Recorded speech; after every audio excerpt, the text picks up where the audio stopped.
Today's guest is Colin Brook. Here's our job talk with a mechanical engineer.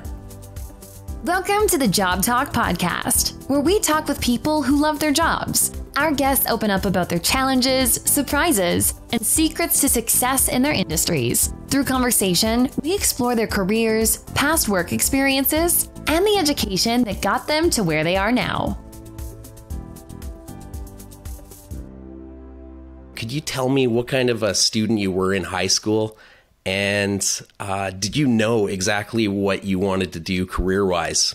Yeah, well, geez, the first appropriate thing to answer is whether I knew what I wanted to do, and the answer is no. I thought law would be something I would be interested in. I tended to argue a lot, so I thought that being a lawyer would be fun. But then I realized that not everything about law is dramatic. It's not the same as what you see on TV, and so I wasn't really sure. My father is an engineer, so I naturally gravitated towards that through that experience, and I tended to excel in the maths and sciences. So, it was definitely my aptitude coming out of high school. As far as a student, academically, I was not a superstar. My academics were directly related to the amount of effort I put in. And so you can imagine how much effort I put in to be maybe a little bit better than average student. I was interested in a lot more things than my academics. Obviously, your high school grades were good enough to get into engineering school. Is that what happened with your education? Did you immediately jump into engineering, or how does that work? No, because I had such poor study habits. I was interested in all these other things in high school. I was quite concerned with whether I could survive the rigors of an engineering degree, because it is quite a difficult program. So I went from high school into general sciences at the university, first of all in my first year, with an eye on the ball for engineering, but that was my first step to post-secondary. People listening to this might not know the process. So do you get a 4-year Bachelor of Science degree and then you go into engineering, or how does that work? No, you can leave grade 12 and apply and go straight into engineering, and then it's a 4-year undergraduate degree. And then they have a co-op program which adds a 5th year that gives you some work experience. The only reason I went into science was just because I was slightly concerned with how well I could do. It's a big difference. It's a big jump from grade 12 and your teachers to the academia at the university. And how did you find that first semester of science? Did anything surprise you? Yeah, the care and attention that you receive in high school from everyone from your parents to your friends and then your teachers is way higher than what you receive. You become kind of a lone wolf the day you arrive at university. And in my first year in science, the plan was to develop my study habits and then transfer to engineering. And I only realized after I was enrolled that you can't just pass your science classes and have them move to engineering. You need to excel at them. So you need to do really, really well. Otherwise, you won't get transfer credit. And that was a surprise to me more than anything. So the lack of care and attention was my number one surprise. And then my number two surprise was how well I had to do to transfer to engineering. Okay. Did you have a social life in university, or when you're taking engineering, are you studying all the time? No, I'm pretty social. So I moved the needle a little bit from almost all social in high school to a little bit better balance in university. But I did a lot of social stuff in university, but I had to work at my education as well. Okay. What kind of courses are you studying when you're taking? And I believe you graduated with mechanical engineering. Yeah, I have a degree in mechanical engineering. So what kind of courses are you taking to achieve that? You need a couple sciences. So depending on what stream of engineering you go into, mechanical engineering requires physics. And then depending on which stream you go, you need biology and or chemistry. So you need two of those. I believe the requirements are the same or very similar. I can't speak to exactly what they are now. They've changed a bit. At that time, you also needed another language coming out of high school.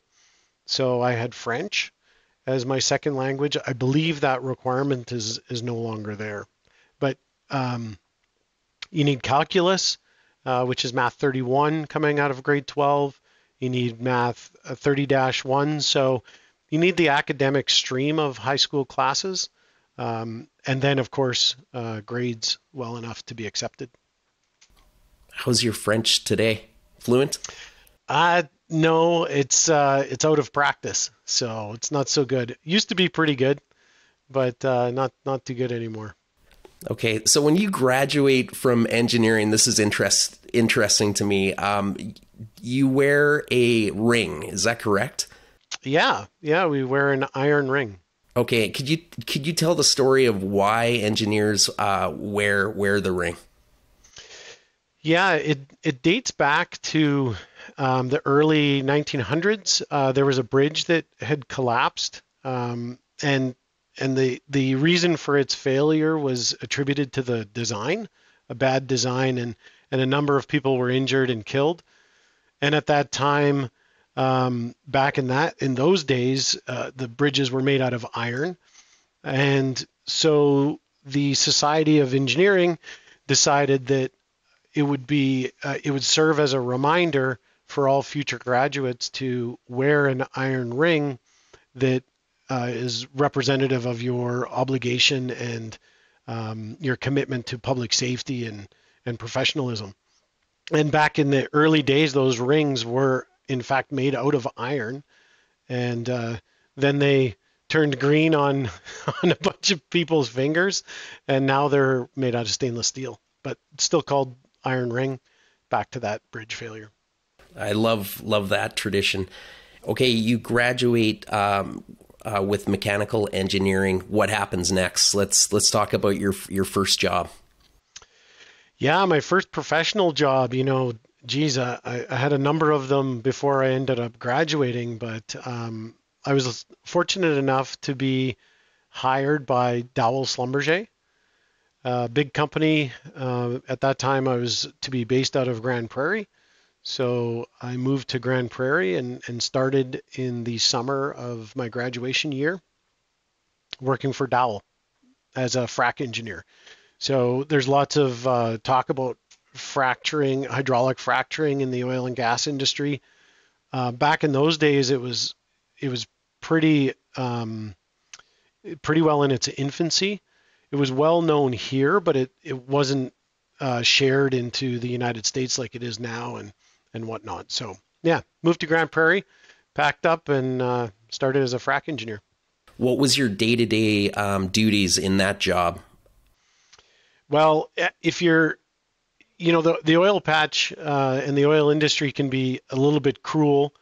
It's a hard life. It's a hard life on a number of levels for everyone. And if you're a white, hard hat graduate engineer with an iron ring on your finger, you don't earn a whole bunch of credibility until you spend some time earning some credibility. So you got to earn your stripes a little bit, and I learned a lot from that experience. And the day-to-day is a lot of just trying to fit in with the team, trying to learn the new surroundings, and you come from sitting at a desk and running a calculator and learning all the theory to being out when it's minus 40 in the snow. So steep learning curve. Do you have any stories of a veteran oil worker looking at you and maybe not giving you the respect maybe you felt you deserved? A lot, almost every minute of every day for a long time, like 6 months. You're low man on the totem pole. You're the new guy, and you're reminded pretty regularly any of the poor jobs or the difficult jobs are for you to do. It's sort of like being the youngest in a family. Somebody's got to clean the washrooms and do the dirty jobs. So lots of those great stories, and you learn a lot from those veterans for sure. How long did you stay up in Grand Prairie doing this job? I was there for a year. Basically a year. I had to go down to Kellyville, Oklahoma, and do a bunch of dowel training down there. So I was down there for about 3 weeks, and then came back and did one winter in Grand Prairie before the following spring. Okay, and are you married at this point? No, I was married in 99, and this was 1998. Okay, so let's talk about leaving that job, and did you relocate back to Edmonton? I did. So I was laid off from Dallas Lumberjay, and as good as anybody thinks that they are, being laid off is a humbling experience, and it sticks with you for the rest of your life. And if you have an opportunity to lead a company, laying people off, you certainly don't take lightly. So there's a lot of life lessons in there. I left Grand Prairie just thinking that my opportunities for new employment would be much higher in Edmonton, a lot bigger opportunities, like number of opportunities, as well as maybe an opportunity to not be out in the field as much as I was as a frac engineer. So you avoid the minus 30 Celsius temperatures doing your job, and yeah, the cold is one thing. The rotation is another. You're away from home for long periods of time. I was on a 15-day on and 5-day off rotation. So working 3 weeks and then off for 5 days is, it's tough. It's tough to maintain any relationships like that outside of work. So the cold is one thing, but back to these veterans, these guys and gals that as much as they give you a hard time because you have to earn some stripes, they're also your survival mechanism. It's a really close-knit team. I learned how to dress in the warm weather. I knew what to buy, and maybe more importantly, what not to buy to stay warm. So they're tough, but also super helpful. And it's those things that you actually miss. I miss that. I don't miss the minus 30. I always consider myself very fortunate to look at the snow and the cold weather through my window. Okay, so you returned to Edmonton. Is this when you started at WIKA Instruments? Yeah, I actually started with a company called All Temp Sensors, and All Temp Sensors was acquired by WIKA that following year. So I didn't start directly with WIKA, but I joined them through an acquisition. Okay, and what was your position starting? I was the engineering manager. So, there's so much luck involved in any of these timelines.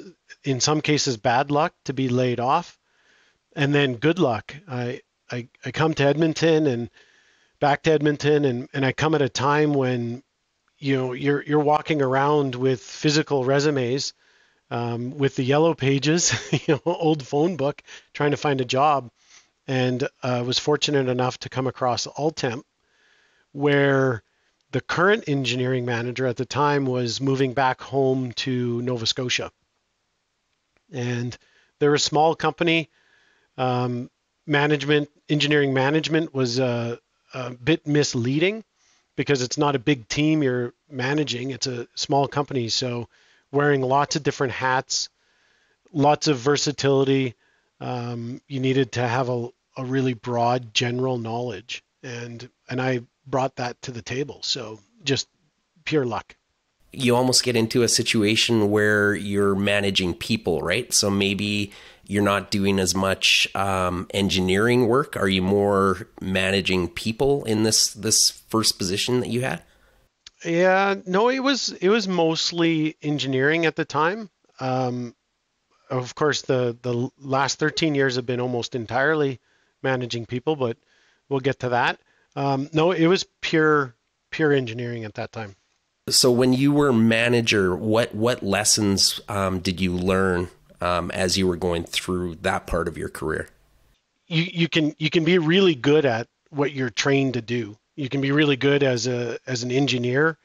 You can be really good as an engineer in management, but the management side is difficult to learn in school. So you have to be well-rounded enough and get involved in enough other things that aren't academic to set yourself for success managing people. How long were you in the role of manager before the opportunity of becoming president happened? Can you talk a little bit about that process? How you got the president's role? Yeah, so I was the engineering manager for 10 years, and during that time, my boss, also with quite a bit of luck, was given the opportunity to move out of Canada overseas. So if he didn't do that, things would be probably quite a bit different, I would suspect. But yeah, I was 10 years doing mostly engineering and managing a small team. And was there an interview process to go through for becoming president of the company, or were they just watching your career and then they approached you and said, would you be interested in this? Yeah, it's more the latter. I mean, I think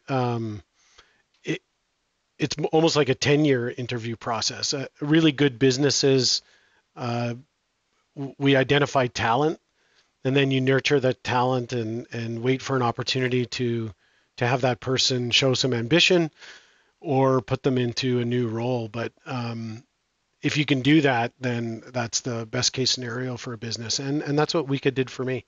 They recognized some potential, and basically a 10-year interview process. And what is your day-to-day work like? Take us through a typical day being president of a company. Wow, it changes all the time, and the one constant is touching base with your group and with your team, back to managing people.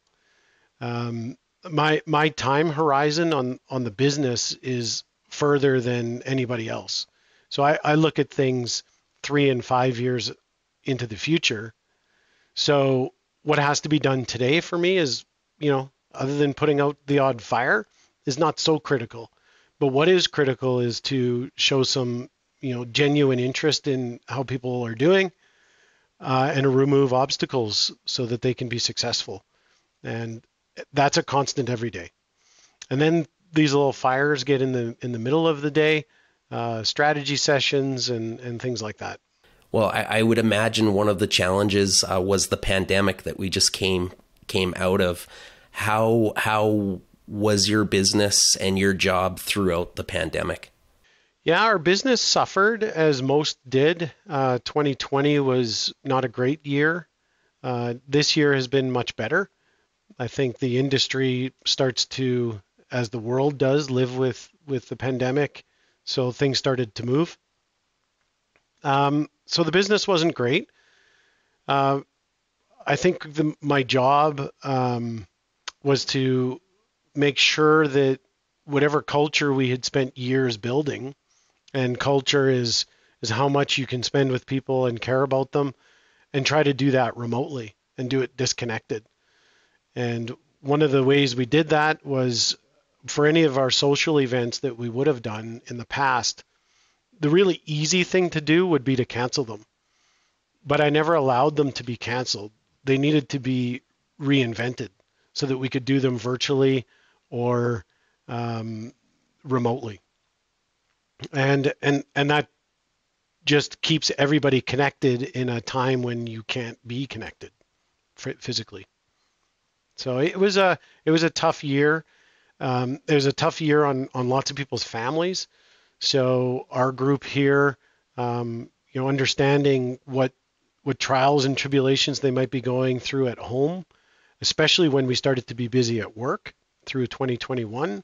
You got to keep an eye on that and see what you can do to help. What do you love about your job? The people. Easily the people. Yeah.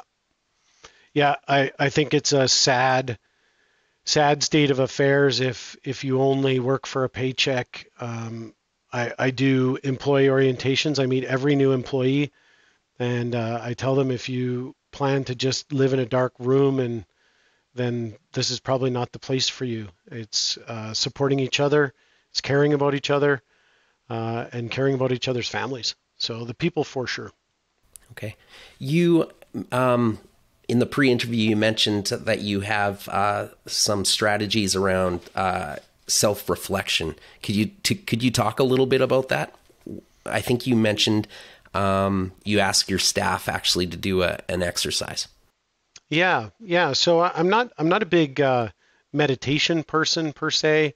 I don't participate in yoga, although I do think it's a good idea on a lot of different levels. But I'm not a real meditation person. But I do believe in reflection, and I ask every year at this time of the year. I ask everybody between Christmas and New Year's. It happens to be always a nice quiet time of the year, to take your favorite drink, your favorite hot beverage or cold beverage, and just spend 15 minutes thinking back on your year, both professionally at work and at home, and be proud of what you accomplished. Be proud of your family and your friends, and be proud of your colleagues and what you were able to do. And I think in only those 15 minutes, it's amazing where your mind can wander and how good you can feel about yourself, and what you've been able to do, and the people around you. So I ask everybody to do it. I don't know how many people do it, but I know I do. And it's something simple. So I hope you do it, Kim. You should. I should. Maybe that would calm my nerves down a little bit. Let's say you went from engineering and now your career is president of a company. If you were talking to somebody that was interested in taking engineering and, starting their life down that path, do you have any advice that you could give them? Oh, geez. I probably would have lots of bad advice. I know what mistakes you don't want to make. I think it's going to sound really overdone, but working hard. And working hard doesn't necessarily mean academically. You have to find the right balance. If you want to go into engineering, you need to be ready to study. You need to be ready to be kicked around a little bit academically. Park your ego a little bit at the door, because as good as you think you are, you're going to have to work at it. And when you spend the time to work at that, then you have to work extra hard at the relationships around you. And all of those relate to just putting in the time and putting in the effort with a genuine interest in doing well. Excellent. Okay, Colin, I think you've given us some great advice today, and I just want to thank you for joining us today and giving up some valuable time to do it. Wow, it's my pleasure. Thanks very much. Thank you for tuning in to the Job Talk podcast. For more information, please visit us at thejobtalk.com.